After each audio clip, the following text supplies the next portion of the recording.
తెలుగుదేశం ప్రభుత్వాన్ని, ఆ పార్టీ నేతలను, అధికారులను భయపెట్టి తమ జోలికి రాకుండా చేయడంతో పాటు తమ పార్టీ కార్యకర్తల్లో ఆత్మస్థైర్యాన్ని నింపే వ్యూహాన్ని మాజీ సీఎం వైఎస్ జగన్ అవలంబిస్తున్నారని ఏబిఎన్ ఆర్కే తన వీక్లీ కాలంలో కొత్త పలుకులో అంటున్నారు.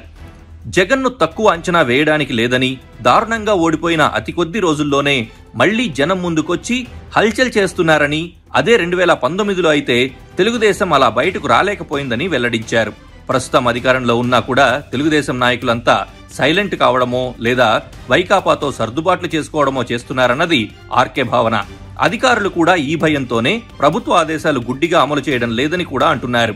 రాష్ట్రంలో కూటమి ప్రభుత్వం అధికారంలో ఉందా లేక జగన్ రెడ్డి అధికారంలో ఉన్నారా అని తెలుగుదేశం కార్యకర్తలు ప్రశ్నించే వరకు పరిస్థితి వెళ్ళింది. అంటే జగన్ రెడ్డి ఎత్తుగడ సక్సెస్ అయినట్లే కదా అని ఆర్కే పలుకు. ఆయన అక్కడితో ఆగలేదు. జనసేన సైనికులు కూడా జగన్ మీద ఫైట్ చేయడం లేదని, భాజపా మధ్య మార్గంగా మౌనంగా ఉండిపోయిందని అంటున్నారు. పిరికితనం అనేది తెలుగుదేశం పార్టీ నాయకుల డిఎన్ఏలోనే ఉంది. ఎన్టీఆర్ హయాం నుంచి ఇదే పరిస్థితి. ప్రతిపక్షంలో ఉన్నప్పుడు పోరాటాలు చేయడం అంటే భయం, అధికారంలో ఉన్నప్పుడు ఎందుకైనా మంచిదని అవతలి పక్షంలో లాలూచీ పడడం పరిపాటిగా అయిపోయింది.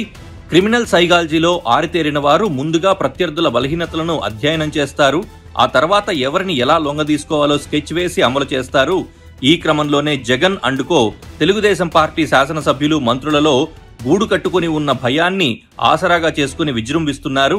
జన సైనికులు కూడా సోషల్ మీడియాలో ఉన్నంత చురుగ్గా క్షేత్రస్థాయిలో ఉండడం లేదు. Bharatiya Janata party touch me not అన్నట్లుగానే ఉంటోంది. స్థూలంగా కూటమి పరిస్థితి ఇది. ఇలా ఆర్కే రాసుకొచ్చారు. సరే, ప్రతిపక్ష నాయకుడిగా జగన్ వ్యూహం సంగతి అలా ఉంచితే ఇంత ఘాటుగా ఆర్కే చెప్పడం వెనుక ఆయన వ్యూహం ఏంటి? కూటమి పార్టీలను భయపెడుతున్నారా, హెచ్చరిస్తున్నారా, లేక అర్జెంటుగా జగన్ అండుకోను ఏదో ఒకటి చేయాలని సలహా ఇస్తున్నారా? ఎందుకంటే పరామర్శ యాత్రల సందర్భంగా అధికార పార్టీ ఎమ్మెల్యేలు ఎక్కడ దాక్కున్నారో కూడా తెలీదు. ప్రతిపక్ష నాయకుడికి వ్యతిరేకంగా కనీసం ప్రకటనలు చేయడానికి కూడా వారు సిద్ధపడడం లేదు. అంటే జగన్ జోలికి ఎవరూ రాకుండా కట్టడి చేయడానికి స్టెరాయిడ్స్ మాదిరిగా పరామర్శ యాత్రలను బల ప్రదర్శన యాత్రలుగా మార్చుకుంటున్నారు అంటూ ఆర్కేనే ముక్తాయించేశారు. అంటే జగన్ అంటే భయపడుతున్నారు అంటూ తెలుగుదేశం పార్టీని దెప్పిపొడుస్తున్నారు, రెచ్చగొడుతున్నారు. అలా రెచ్చగొట్టి జగన్ మీదకు ఉసిగొల్పే ప్రయత్నం చేస్తున్నారు అనుకోవాలేమో.